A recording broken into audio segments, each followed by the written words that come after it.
Owner has no idea why buffalo wings aren't selling, so he goes undercover and finds chefs cheating.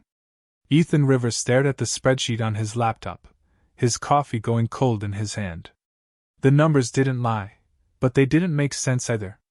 2 weeks ago, his sports bar had sold 847 orders of buffalo wings. Last week? 312. This week was tracking even worse, barely breaking 200. His signature dish, the one that had put Rivers' sports bar on the map in this small Ohio town, was dying a slow death. Maybe it's just a slow season. His manager Sarah had suggested that morning, but Ethan knew better. It was late March. March Madness was in full swing, and the NBA playoffs were around the corner. This should have been their busiest time of the year. He closed the laptop and walked out of his cramped office into the main dining area. It was a Tuesday night, usually a decent crowd for college basketball. About 40 people scattered across the booths and high-top tables, eyes glued to the screens mounted on every wall. The bar looked good. He'd renovated it 3 years ago with exposed brick, vintage sports memorabilia, and those perfect amber lights that made beer look golden. But something was wrong. Ethan's eyes caught a couple in the corner booth. The man pushed away a basket of wings, barely touched, and flagged down their server. Ethan watched as the server nodded apologetically and whisked the basket away. That was the third returned order he'd seen tonight. His chest tightened. He'd opened Rivers 8 years ago with money borrowed from his late father's life insurance, and every penny he'd saved working double shifts at other people's restaurants. The buffalo wings, his grandmother's secret recipe with a twist of bourbon honey glaze, had been the foundation of everything. Food critics from Columbus had driven an hour just to try them. They'd been featured in Ohio Monthly magazine. People had wedding rehearsal dinners here specifically requesting those wings. And now? People were sending them back. "Ethan, you got a second?" He turned to find Dale Morrison, one of his regulars, approaching with an uncomfortable expression. Dale had been coming to Rivers since opening night. He knew Dale's order by heart: dozen wings extra hot, light ranch, Budweiser draft. "What's up, Dale?" The older man scratched his beard. "Listen, I don't want to be that guy, but what happened to the wings, man? They're just not the same anymore." Ethan felt his jaw tighten. "Not the same how?" "I don't know exactly. They taste off. Watery maybe? The sauce doesn't have that kick anymore. And the meat seems rubbery." Dale shrugged. "Look, I've been eating those wings for 8 years. I know what they're supposed to taste like. These ain't it." "I appreciate you telling me," Ethan said, forcing a smile. "I'll look into it." Dale clapped him on the shoulder and headed back to his seat, but Ethan could see the disappointment in his eyes.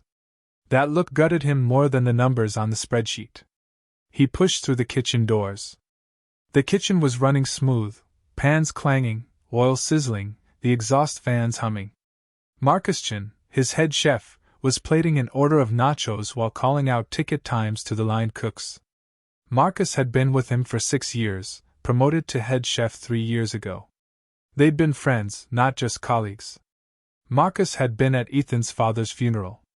They'd gone fishing together. "Marcus, got a minute?" Marcus looked up, wiping his hands on his apron. "Sure, boss." "What's up?" "The wings. People are complaining." Something flickered across Marcus's face, so quick Ethan almost missed it. "Really? What are they saying?" "That they taste different. Watery. No kick." Ethan crossed his arms. "You change anything in the prep?" "Not a thing," Marcus said, meeting his eyes. "Same recipe, same process. Maybe we got a bad batch of chicken from the supplier? Check it out, will you? We can't afford to lose our signature dish right before playoff season." "On it," Marcus said, already turning back to the grill. "Don't worry, boss. We'll figure it out." But Ethan did worry. He stood there for another moment, watching Marcus work. Everything looked normal. The fryer temperature was right. The sauce bottles were lined up on the prep station. The wings coming out looked perfect, golden brown, glistening with sauce. So why did they taste wrong? Over the next 3 days, Ethan became obsessed. He checked supplier invoices. The chicken was the same premium quality they'd always used. He tasted the raw sauce himself. It seemed fine, though maybe slightly thinner than usual. He questioned the line cooks, but they all insisted nothing had changed. By Friday, he'd lost another $2,000 in projected wing sales. The online reviews were starting to reflect the problem too. 3 new 1-star reviews mentioned the wings specifically. Used to be the best in town. Now they're just sad and flavorless. Whatever you did to the recipe, change it back. Disappointing. Won't be returning. Each review felt like a punch to the gut. Saturday afternoon, Ethan sat in his office with Sarah going over the books. The financial picture was getting grim. The wing sales had propped up everything else. The lower margins on the burgers and appetizers were balanced by the high-margin wings. Without that anchor, they were barely breaking even. "We need to figure this out fast," Sarah said, chewing her pen. "The lease payment is due in 3 weeks, and if this keeps up..." She didn't need to finish the sentence. That night, Ethan couldn't sleep. He lay in bed staring at the ceiling of his small apartment above the bar, listening to the muffled sounds of the Saturday crowd below. His whole life was in that building. His father's legacy. His dreams. Everything. And someone was destroying it. The thought hit him like cold water. Not something. Someone. The changes were too consistent to be accidental. Wings pulled from the fryer at the wrong time, every time. Sauce that tasted watered down, every batch. These weren't random mistakes. They were deliberate. But who? And why? By Sunday morning, Ethan had made a decision. He couldn't trust anyone right now, not even his closest staff. He needed to see the operation from the inside without anyone knowing who he was. He needed the truth, even if it meant going to extreme lengths to get it. He picked up his phone and called Sarah. "I need you to do something for me," he said. "And you can't ask questions." There was a pause. "Okay. Tomorrow, I want you to put up a job posting. Night shift busba. Tell the staff I'm taking a few days off to visit my sick aunt in Cleveland. Tell them you're in charge." "Ethan, what are you?" "No questions. Please. Just trust me." Another pause, longer this time. "All right. I trust you." Ethan hung up and walked to his bathroom mirror. He studied his reflection, clean-shaven, neat hair, expensive watch. He looked exactly like what he was, the owner of a successful restaurant. That would have to change. By Monday evening, Ethan Rivers would disappear. And in his place, a quiet, unremarkable busboy would start his first shift, ready to uncover whoever was destroying everything he built. The hunt was on. Ethan barely recognized himself in the mirror. He'd let his stubble grow into a scraggly beard over the past 2 days. His usually neat hair was hidden under a worn baseball cap. He'd bought cheap clothes from the thrift store, faded jeans with a small tear in the knee, a plain gray t-shirt, and scuffed sneakers that had seen better days. The expensive watch was gone, replaced with a $15 digital one from the drugstore. He looked tired. Ordinary. Forgettable. Perfect. "You sure about this?" Sarah asked, standing in his apartment doorway. She was the only person who knew the truth. "I have to know what's happening in my own kitchen," Ethan said, adjusting the cap. "And if someone's doing this on purpose, they won't do it if they know I'm watching." Sarah handed him a fake ID she'd somehow managed to get made. The name read Eric Thompson. He didn't ask where she'd gotten it. "The staff thinks you're in Cleveland," she said. "I told Marcus we needed extra help for the night shift since we're short-handed." He didn't even blink. "Your first shift starts at 5-inch. Ethan, now Eric, nodded. His stomach churned with anxiety. He'd never lied to his staff like this before. But desperate times called for desperate measures.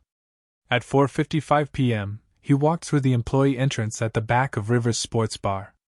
The kitchen was already humming with early dinner prep. He kept his head down, shoulders hunched, trying to take up less space.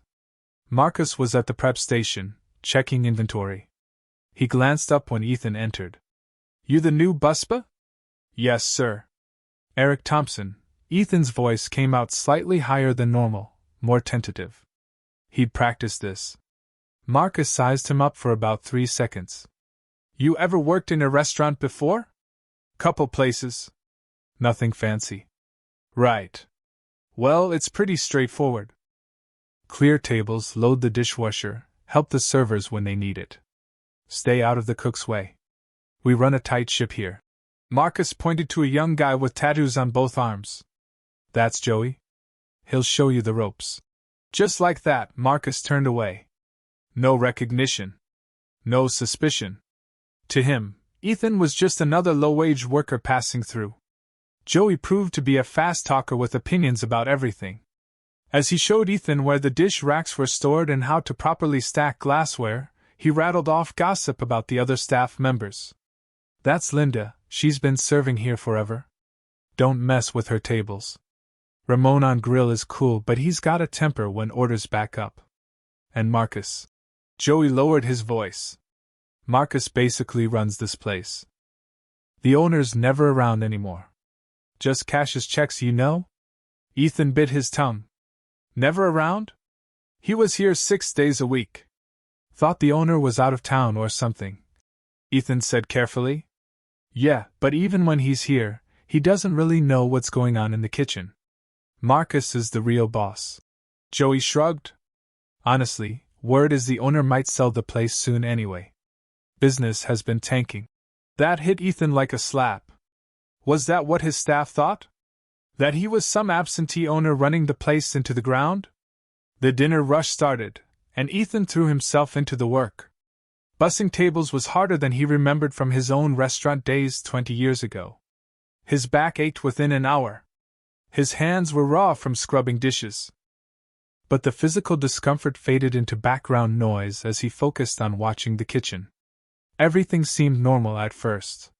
Orders came in, food went out. The system flowed like it should. Then, around 7:30 p.m., Ethan noticed something. Marcus was working the wing station personally, unusual for a head chef during a moderate rush. Ethan watched from the dish pit as Marcus pulled a basket of wings from the fryer. They'd been in for maybe 4 minutes tops. The timer still had 2 minutes left. The wings looked pale. Undercooked. Marcus tossed them in sauce, but before he did, Ethan saw him grab a squeezed bottle of water and add a long squirt to the sauce bowl. He mixed it quickly with the wings, coating them in the now diluted mixture. Ethan's hands froze in the soapy water. Marcus plated the wings, added celery and carrots, and set them under the heat lamp. Order up! Table 12! A server grabbed the plate and rushed it out.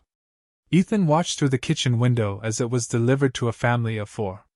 He wanted to run out there, to stop them from eating it, to explain that this wasn't his food. But he couldn't. Not yet. Hey, Eric!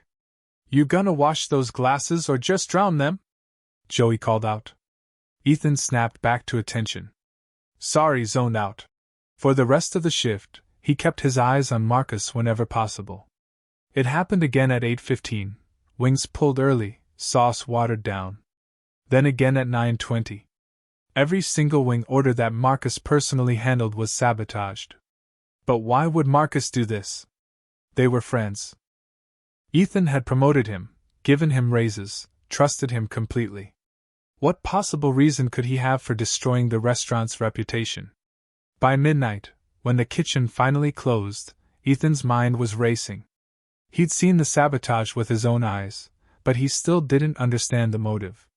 And without understanding why, he couldn't predict what Marcus might do if confronted. As he untied his apron in the employee bathroom, he caught his reflection again. The disguise had worked perfectly. He was invisible to them, just another pair of hands in the background. But tomorrow night, he'd watch even closer. And sooner or later, Marcus would slip up and reveal why he was betraying everything they'd built together. Ethan walked out into the cool night air, his body exhausted but his resolve hardening. The game had just begun. Ethan's second night as Eric Thompson started with a lie detector test he hadn't expected. So where'd you work before this? Linda, the veteran server asked as she waited for her drink order. She had sharp eyes that seemed to cut through people. A place over in Riverside. Small diner. Closed down last month. Ethan kept his eyes on the glasses he was polishing. What was it called? His mind raced. Mel's.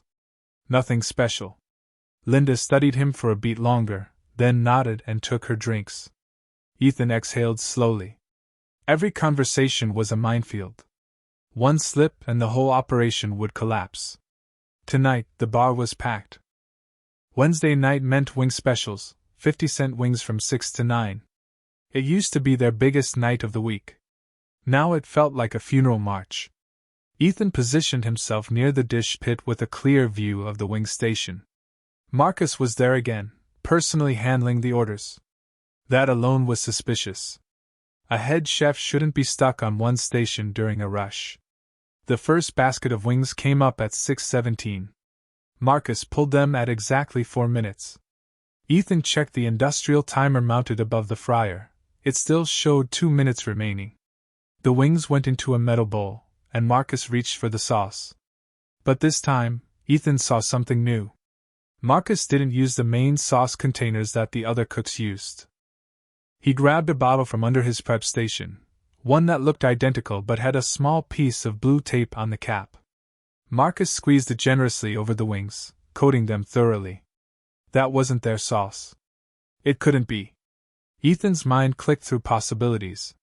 Was Marcus bringing in his own mixture? Something cheaper? Or worse, something that would make people sick? Eric! Table 9 needs bussing! Joey shouted. Ethan snapped into motion, grabbing a bus tub and heading out to the dining floor.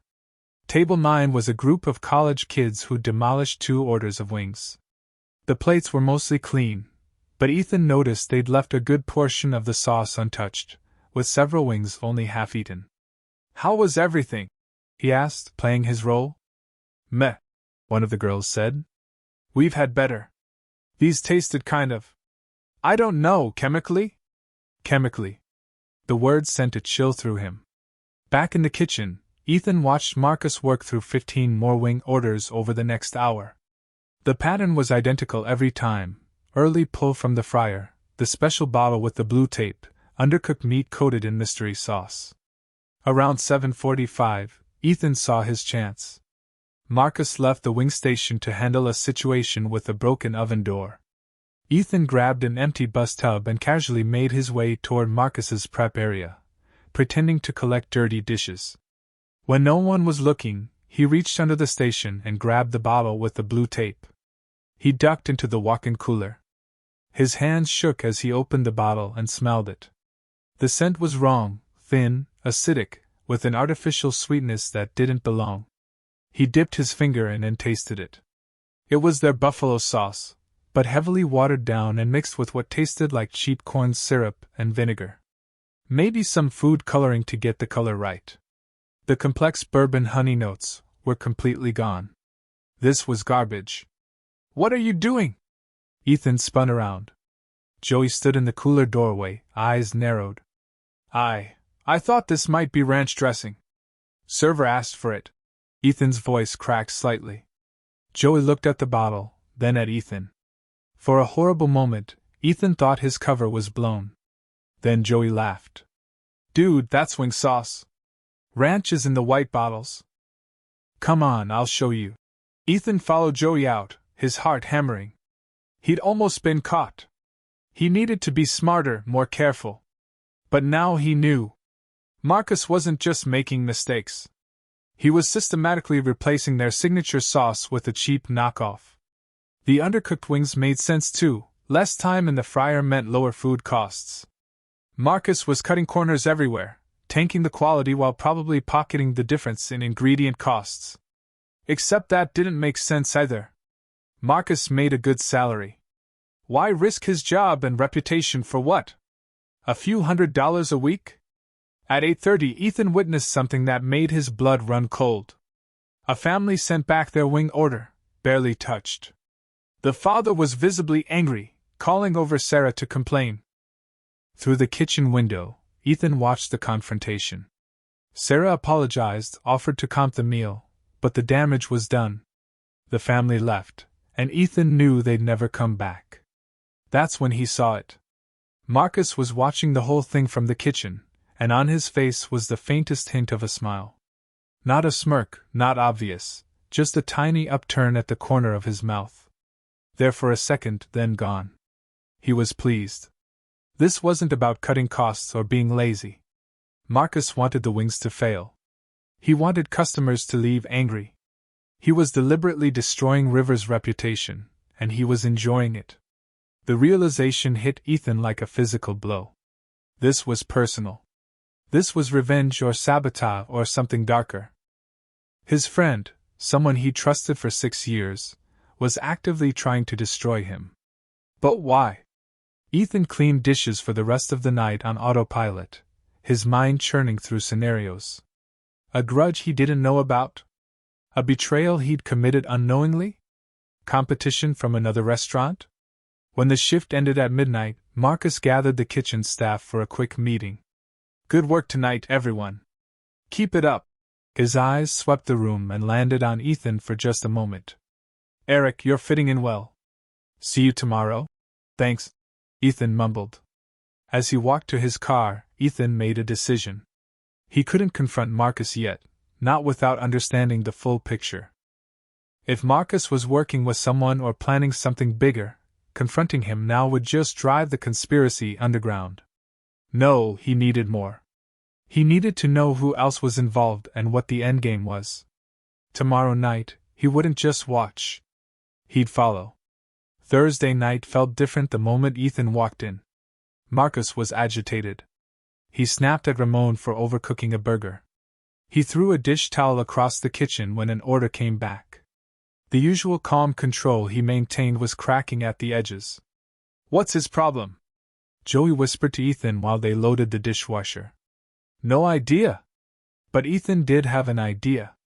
Guilty people got nervous. And Marcus had every reason to be nervous if he thought his scheme might be discovered. The shift crawled by. Ethan bussed tables, washed dishes, and kept his head down.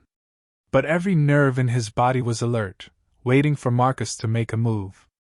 At 9:47 p.m., Marcus stepped away from the line and made a phone call in the dry storage room. Ethan couldn't hear the conversation, but through the small window in the door, he could see Marcus's face, tense, arguing with whoever was on the other end. When Marcus emerged 5 minutes later, his jaw was set. He looked like a man who just made a difficult decision. Around 11:15, as the kitchen wound down for the night, Ethan saw Marcus mixing a fresh batch of the fake sauce. But this time he wasn't trying to hide it. He worked openly at his station, combining their real buffalo sauce with water, corn syrup, and food coloring in a large container. He wasn't even checking if anyone was watching.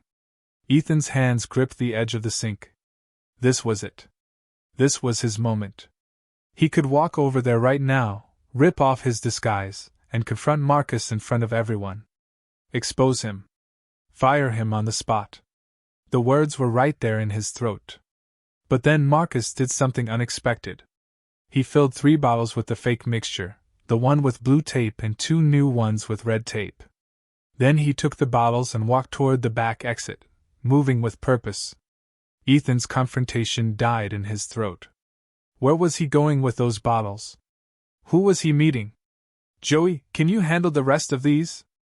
Ethan asked, gesturing to the half-full dish rack. "Yeah, sure. You okay?" "Just need some air." Ethan dried his hands and slipped out the side door that led to the parking lot. The March night was cold and damp. He stayed in the shadows between the dumpster and the building, watching. Marcus's car was still in the lot. The bottles weren't for a delivery, they were for someone here. Ethan waited, his breath forming small clouds in the air. 10 minutes passed. 15. His feet were going numb. Then the back door opened, and Marcus stepped out, looking both ways before walking toward the rear alley that ran behind the strip mall. He carried a small cardboard box. Ethan followed, keeping a safe distance. His heart pounded so hard he thought Marcus might hear it. The alley was dimly lit by a single streetlight at the far end. Marcus stopped near the dumpsters and checked his phone. He was waiting for someone. Ethan pressed himself against the brick wall of the neighboring building, hidden in shadow. From here, he had a clear view but would be nearly invisible unless someone looked directly at him. A black SUV pulled into the alley, headlights off. It rolled to a stop near Marcus. The driver's door opened, and a man stepped out. Even from 50 feet away, Ethan recognized him instantly, David Preston. Owner of Preston's Grill, the sports bar 2 miles down the road. His biggest competitor. Ethan's stomach dropped. "You're late," Marcus said. "Had to make sure I wasn't followed." "You have them?" David's voice carried in the quiet alley. Marcus held up the box. 3 bottles. Same formula you wanted. Should last you through the weekend. David took the box and opened it, examining the bottles in the dim light. "And the wings are still garbage at Rivers?" "Completely. Half the orders came back tonight. Sarah's getting desperate." Marcus's voice had an edge of satisfaction. "Another week of this and Ethan will be bleeding money. Playoffs start Monday. He won't recover." David smiled. It was a predator's smile. "Perfect. When Rivers closes, all his regulars will have nowhere to go but my place. And they'll already know my wings are better." He reached into his jacket and pulled out an envelope. Even from this distance, Ethan could see it was thick with cash. "That's $2,000. Same as always." David handed it over. "Keep it going through the finals. I want Rivers dead by summer." Marcus took the envelope and pocketed it without counting. "He still doesn't suspect anything. Thinks it's a supplier problem. Your boss always was naive," David said. "Friendship makes people stupid. He trusted you, and now he's paying for it." The words cut through Ethan like glass. His hands clenched into fists. Every muscle in his body screamed to run out there, to smash David's smug face, to grab Marcus and demand answers. But he couldn't. Not yet. Because if he confronted them now, in this alley with no witnesses, it would be his word against theirs. Marcus would deny everything. The bottles would disappear. The money would disappear. And Ethan would look paranoid and desperate, an owner so panicked about his failing business that he was making wild accusations. He needed proof. Real, undeniable proof. "One more thing," David said, leaning against his SUV. "Make sure you mess up the playoff special orders. I want people posting bad reviews in real time. Kill his social media presence." "Already planned," Marcus replied. They talked for another minute about logistics, but Ethan barely heard it. His mind was racing, calculating. He needed security footage of this meeting. He needed the bottles tested. He needed financial records showing Marcus's sudden influx of cash. The SUV's engine started, and David drove off into the night. Marcus stood there for a moment, then pulled out the envelope and counted the money by the streetlight. A smile crossed his face. Then he turned and walked back toward the restaurant. Ethan waited until Marcus was inside before he moved. His legs were shaking, from cold or anger, he couldn't tell. Maybe both. He'd found his answer. Marcus wasn't just sabotaging the wings. He was being paid to do it by a competitor who wanted to drive Rivers out of business and claim his customers. 6 years of friendship. 6 years of trust. All sold for weekly cash payments. Ethan walked back to his car, his mind already working through a plan. He couldn't just fire Marcus. He needed to expose this completely, to make sure David Preston went down too. And he needed to do it in a way that would not only save his restaurant but destroy any chance of this happening again. Tomorrow, he'd start gathering the evidence he needed. The security cameras. The financial records. Everything. Marcus wanted to destroy him. Fine. But Ethan was about to show him what happened when you betrayed the wrong person. Friday morning, Ethan sat in his apartment surrounded by papers, laptop open, legal pad covered in notes. He'd barely slept. Every time he closed his eyes, he saw Marcus counting that money in the alley. But anger wouldn't save his restaurant. Evidence would. He started with the security cameras. Rivers had 6 cameras, 2 in the dining area, 1 at the front entrance, 2 in the kitchen, and 1 covering the back parking lot. Ethan had installed them 3 years ago after a break-in. He pulled up the footage from the past 2 weeks, fast-forwarding through hours of video. There, Tuesday night, 11:43 p.m. Marcus walking out the back door with a box. Wednesday night, same time, same box. The cameras didn't catch the alley itself, but they showed Marcus making these trips every other night like clockwork. Ethan downloaded the files to a USB drive. That was piece 1. Next, he logged into the restaurant's supply ordering system. It took him an hour of digging through invoices, but he found it. Over the past month, Marcus had been ordering extra bottles of their buffalo sauce, about 30% more than usual. But the actual sauce being served was watered-down garbage. Where was the real sauce going? Into David Preston's restaurant. Ethan cross-referenced the credit card statements. There, charges to a packaging supply company for extra bottles. Charges that had started exactly 3 weeks ago, right when the wing quality tanked. He printed everything. Bank statements, invoices, order histories. But the most damning evidence would be the bottles themselves. If he could prove the sauce at Preston's Grill was identical to the fake sauce Marcus was making, he'd have an airtight case. At 2 p.m., Ethan drove to Preston's Grill. The parking lot was half full with the lunch crowd. He'd been here once before, years ago, back when he and David were on friendly terms. Before competition made them enemies. He walked in, baseball cap pulled low, and took a seat at the bar. The TVs showed a March Madness game. The place looked decent, nowhere near as nice as Rivers, but serviceable. "What can I get you?" the bartender asked. "Dozen buffalo wings, hot. And a Coke." While he waited, Ethan observed. The layout was similar to his place. The crowd was a mix of regulars and college kids. Nothing special. The only way Preston could compete was by stealing Rivers' customers. The wings arrived 15 minutes later. Ethan stared at them. They looked perfect, crispy, well-coated, proper color. He picked one up and took a bite. His own sauce. His grandmother's recipe. The bourbon honey glaze he'd spent 2 years perfecting. It was all there, every note exactly right. Preston was serving Ethan's signature wings at his restaurant, while Marcus made sure Rivers' customers got garbage. The betrayal hit him fresh, like a reopened wound. Ethan ate 3 wings, enough to be sure, then wrapped the rest in napkins and slipped them into a takeout container he'd brought. He needed a sample for testing if it came to that. "Everything okay?" the bartender asked. "Perfect," Ethan said, leaving cash on the bar. "Best wings in town." The words tasted like poison. Back home, Ethan added the Preston's wings to his evidence pile. He photographed everything, organized it into folders, created a timeline. Any lawyer would look at this and see a clear pattern of theft and sabotage. But Ethan wanted more than a legal victory. He wanted public vindication. He wanted everyone to know what Marcus and David had done. At 4:30 p.m., his phone rang. "Sarah." "Hey, we need you to approve the playoff weekend special menu," she said. "Marcus has some ideas but wanted your sign-off." "What's he suggesting?"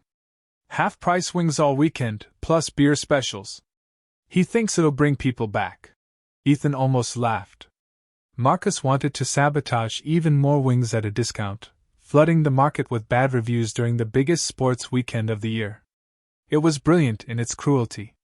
"Tell him no," Ethan said. "We're doing something different this year." "What do you mean?" "I'll explain later. Just trust me." "And Sarah?" "I need you to do something. Anything. I need the recipe book from the kitchen. The original one with my grandmother's notes. Can you grab it tonight after closing without anyone seeing?" There was a pause. "Ethan, what's going on?" "I'll tell you everything soon. I promise. Just please get me that book." "Okay. I trust you." Ethan hung up and looked at his evidence again. He had the security footage, the financial records, the fake sauce bottles, the sample from Preston's. He had everything except the one thing that would make this irrefutable: catching Marcus in the act with witnesses present. An idea formed in his mind. Risky, but it could work. What if he didn't just expose Marcus? What if he let Marcus think he'd won, let him prepare for the biggest sabotage yet, and then pulled the rug out in front of everyone? Playoff weekend. Maximum crowd. Social media recording everything. The perfect stage. Ethan opened his laptop and started typing out a plan. He'd work one more shift as Eric Thompson on Saturday night, the busiest night of the year. He'd let Marcus ruin wings for the early crowd. Let the complaints pile up. Let Marcus feel confident. Then, in the middle of service, Ethan would step out of disguise. He'd bring out the real sauce himself. He'd let customers taste the difference side by side. And when everyone was watching, when phones were recording, he'd reveal everything Marcus had done. The evidence would be undeniable. The public reaction would be immediate. And Marcus would have nowhere to hide. It was theatrical. Maybe too theatrical. But Ethan didn't just want justice. He wanted his customers to understand they hadn't abandoned bad food. They'd been victims of sabotage. He wanted his reputation restored in the most public way possible. He looked at the clock. 24 hours until the biggest night of his life. Ethan picked up his phone and texted Sarah. "Tomorrow night, be ready for anything. And make sure the cameras are recording." Her response came back immediately. "What are you planning?" Ethan smiled grimly as he typed, "The truth." Saturday arrived with a nervous energy that seemed to vibrate through the walls of Rivers Sports Bar. By 5 p.m., the parking lot was already filling up. Playoff basketball dominated every screen. People wore jerseys, carried team flags, and came hungry for the atmosphere Ethan had spent 8 years building. They had no idea what was about to happen. Ethan arrived in his Eric Thompson disguise one last time. Baseball cap, scruffy beard, cheap clothes. But underneath his shirt, he wore his Rivers polo, the one with his name embroidered on it. When the moment came, he'd be ready. Sarah met him at the back door. She pressed the old recipe book into his hands along with the key. "The walk-in cooler. Back left shelf behind the milk crates. I hid 5 gallons of sauce I made this afternoon using your grandmother's exact recipe. Nobody knows it's there." Ethan's throat tightened. "Sarah, whatever you're doing, I've got your back." She squeezed his shoulder. "Now go be a busboy one last time." The dining room was chaos. Every table full, people standing near the bar waiting for seats. The energy was electric, exactly what playoff weekend should feel like. Marcus was in the kitchen, working the wing station personally, that familiar bottle with blue tape within easy reach. Ethan watched him prepare order after order. Undercooked wings. Watered-down sauce. Each basket that went out was another nail in Rivers' coffin, or so Marcus thought. By 7 p.m., the complaints started rolling in. "These wings taste like cardboard. What happened to this place? We drove 40 minutes for this?" Ethan watched servers apologize, watched Sarah comp meals, watched his restaurant's reputation disintegrate in real time. Every complaint felt like a knife wound. But he needed this. He needed people to see the difference. At 7:30, Marcus got a phone call.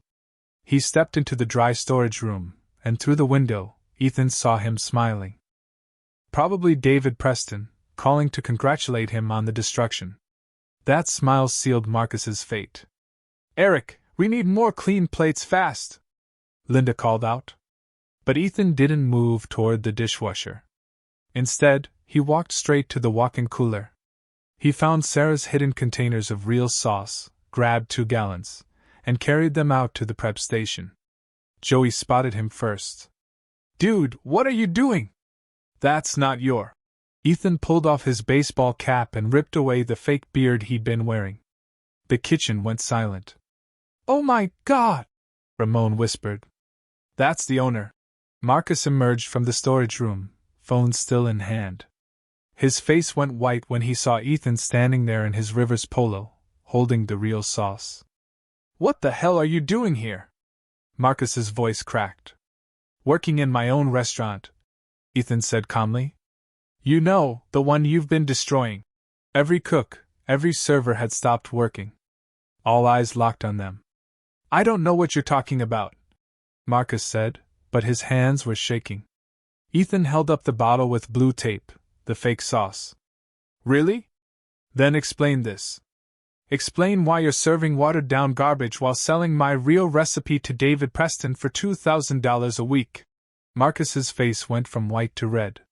You don't have any proof. Security footage of you meeting him in the alley. Financial records of suspicious orders. Witness testimony, mine, of watching you sabotage food for 8 straight days. Ethan's voice was steady, controlled. And the best part? I have your fake sauce and the wings from Preston's grill. Same formula. Want to explain that? The kitchen door swung open. Sarah walked in with her phone held high, recording. And we're getting this all on video. Keep talking, Marcus. Marcus looked around wildly, like a trapped animal. Ethan, listen, you don't understand. Preston offered me a partnership. He said when Rivers closed, I'd be his head chef with equity. I couldn't say no. So you burned down everything we built together. Ethan stepped closer. 6 years, Marcus. I promoted you. I trusted you. I considered you a friend. Business isn't about friendship. Marcus shouted. You were always going to stay small time. Preston has vision. He's expanding. He's a parasite who had to steal my recipes because he couldn't compete honestly. Ethan shot back. And you helped him. By now, people from the dining room had gathered at the kitchen entrance, phones out, recording everything. The scene was spilling out of the kitchen and into the public space. Linda stepped forward. Marcus, you've been sabotaging us? Making us look bad to customers? All those complaints were because of you? Ramon looked disgusted. I defended you, man. I told people the owner wasn't around enough. But you were the problem the whole time.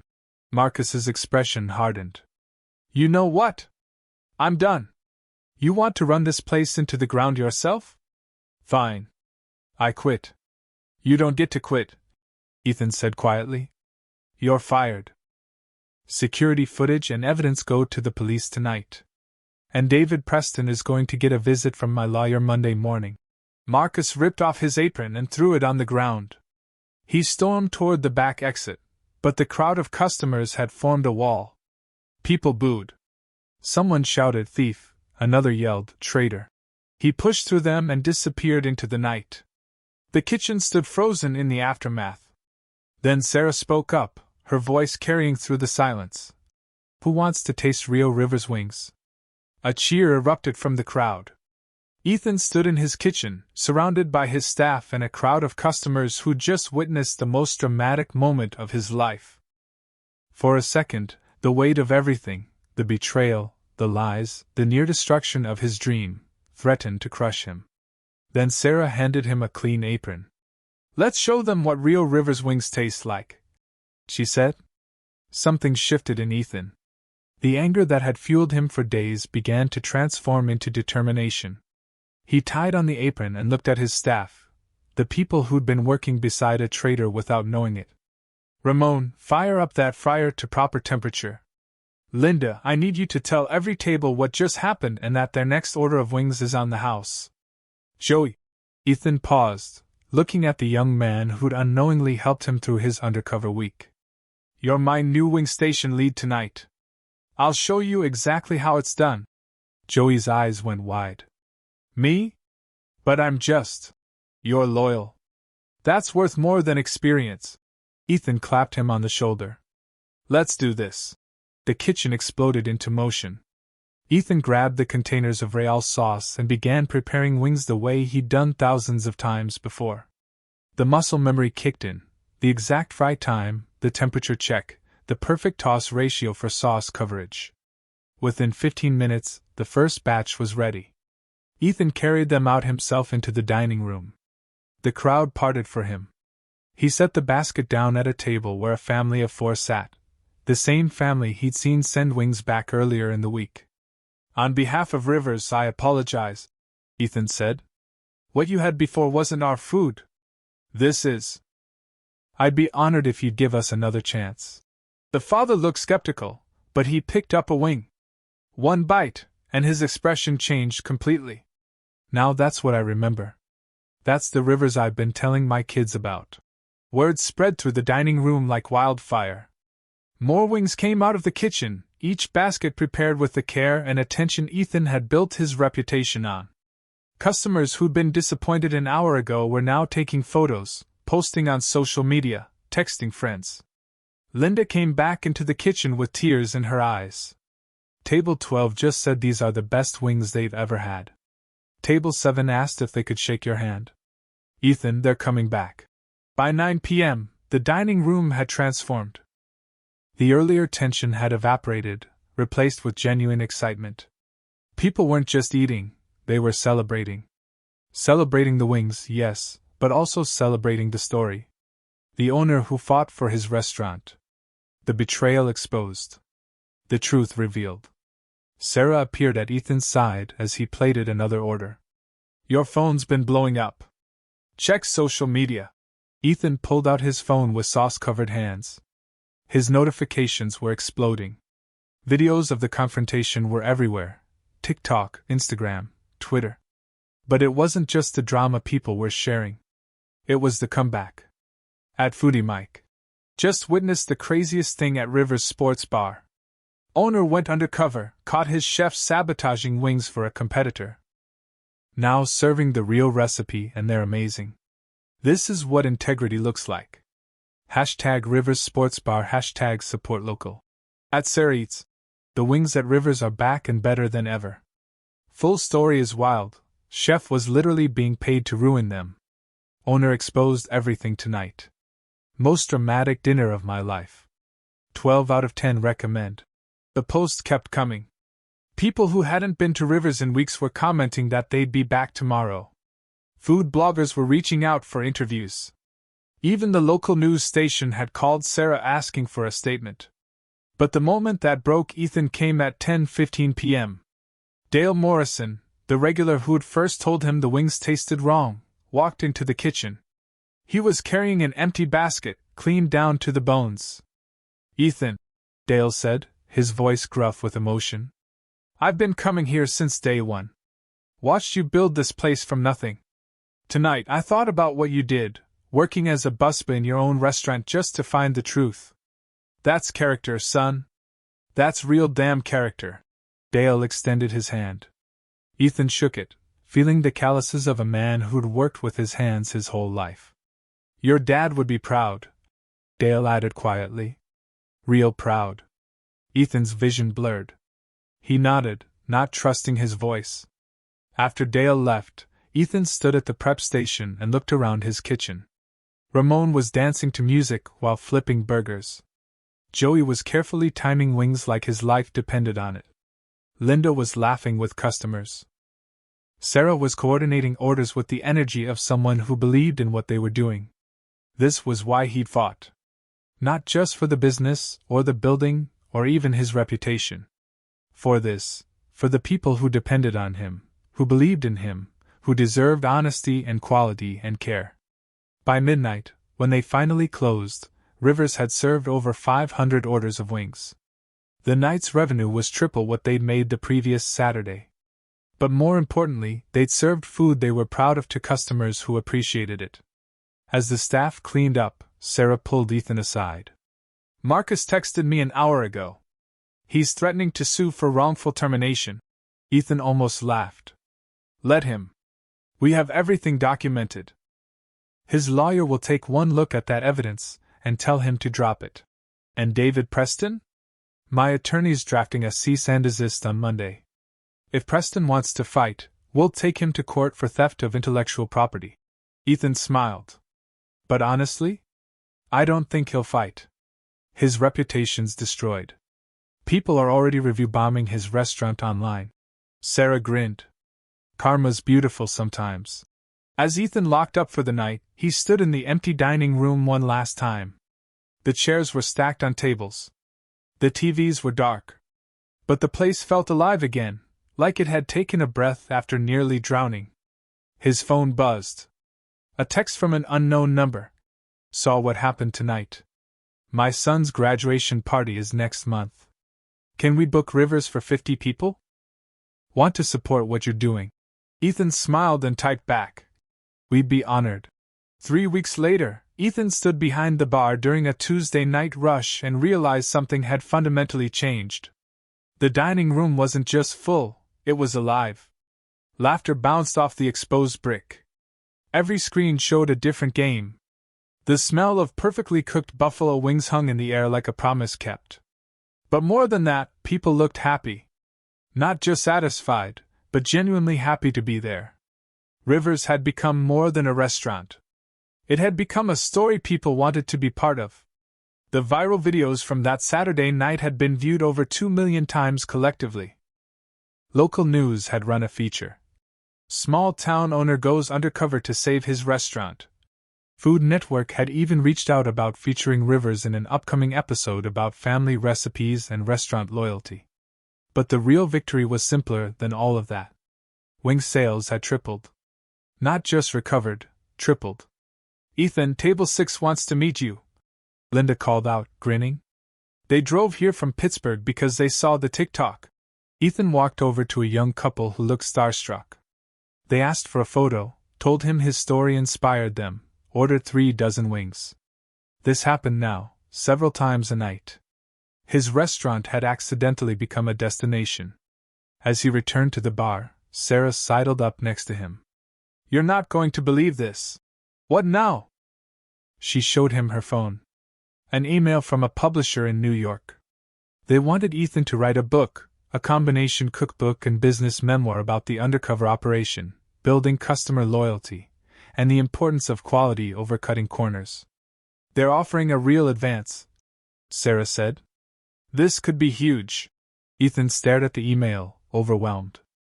A month ago, he'd been watching his dream die. Now publishers wanted his story? I'll think about it, he said quietly. The evening continued its rhythm. Joey had blossomed into an excellent wing specialist, taking pride in every basket that left his station. Ramon had stepped up as interim head chef, and Ethan was considering making it permanent. The betrayal had left a wound, but it had also revealed who truly cared about Rivers. Around 8 p.m., Dale Morrison walked in with someone Ethan didn't recognize, a distinguished-looking man in an expensive suit. Ethan, got a minute? Dale asked. They moved to a quiet corner booth. Dale gestured to his companion. This is Robert Chin. He owns a restaurant group out of Columbus. 12 locations. Ethan's guard went up immediately. I'm not interested in selling. Robert laughed and held up his hands. I'm not here to buy. I'm here to apologize. Marcus Chin is my nephew. The name hit Ethan like a slap.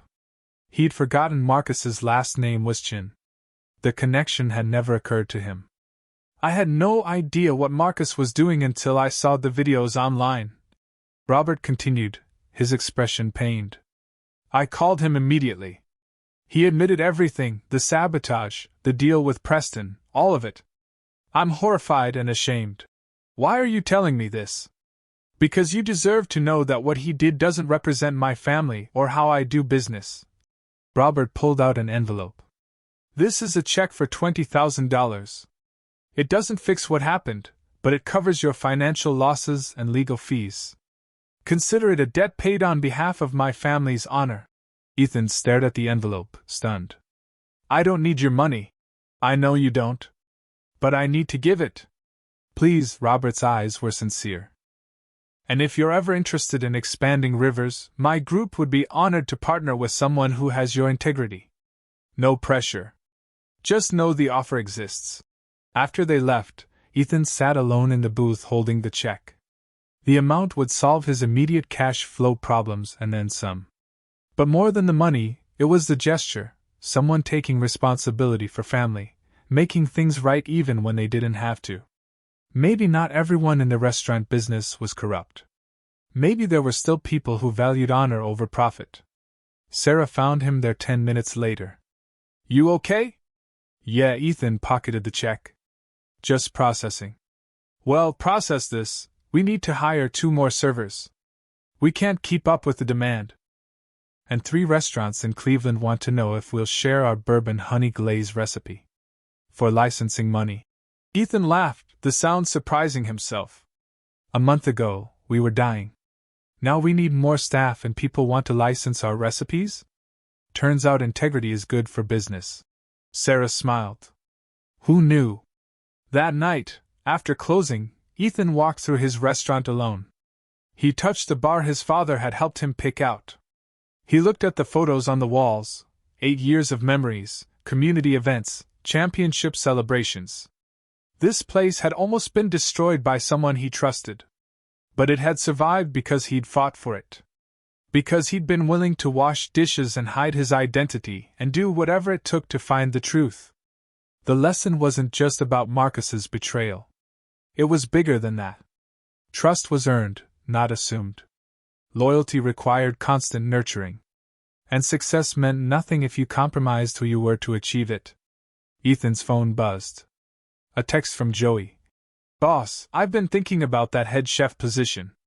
If you're serious about me working toward it, I want to learn everything. I won't let you down. Ethan smiled and typed back. Monday morning, 7 a.m. Bring your knives and your notebook. We're starting with sauce recipes. He locked the front door and stood on the sidewalk, looking up at the Rivers Sports Bar sign. The neon glowed warm against the dark Ohio sky. His father's legacy. His grandmother's recipes. His life's work. It was still standing. Stronger than before. And tomorrow, he'd do it all over again, serve good food to good people, build something worth protecting, and never again take loyalty for granted. Because that's what you did when you loved something enough to fight for it. You showed up. You did the work. And you never, ever gave up.